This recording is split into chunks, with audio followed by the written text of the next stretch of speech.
In today's video, we are going to learn how to remember water soluble vitamins, particularly B complex vitamin. Okay.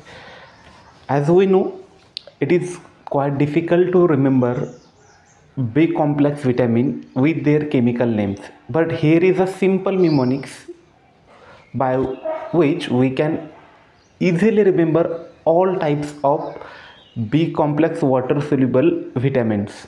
So how? Let us understand. See, for remembering all those vitamins, we have to learn one sentence, that is 3 rats play piano before 5 cats. 3 rats play piano before 5 cats. ठीक आहे.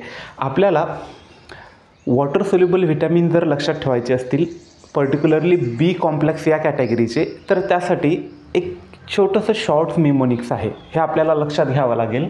त्यासाठी एक sentence आपल्याला लक्षात ठेवावं लागेल, ते म्हणजे 3 rats play piano before 5 cats. ठीक आहे.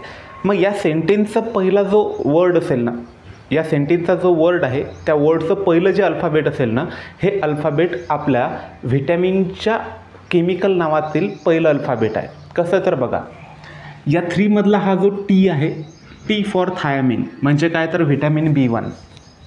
ठीक. या रॅटमधला हा जो रॅट आहे, आर आहे, हा आर म्हणजे काय तर रायबोफ्लेविन, म्हणजे काय तर व्हिटॅमिन B2. या प्लेमधला हा जो पी आहे, हा पी म्हटलं म्हणजे काय तर पॅन्थ्रोएटिक ॲसिड. ठीक आहे. आता या पियानोमधला हा जो पी आहे, हा पी म्हटलं म्हणजे पायरिडॉक्सिल, म्हणजे व्हिटॅमिन B6. या बिफोरमधला हा जो बी आहे, हा म्हटलं म्हणजे बायोटीन, म्हणजे व्हिटॅमिन B7. ठीक. या 5 मधला हा जो एफ आहे, हा म्हटलं म्हणजे फोलेट, म्हणजेच व्हिटॅमिन B9. आणि या कॅटमधला हा जो सी आहे, हा सी म्हटलं म्हणजे कोबालामाइन, म्हणजे व्हिटॅमिन B12.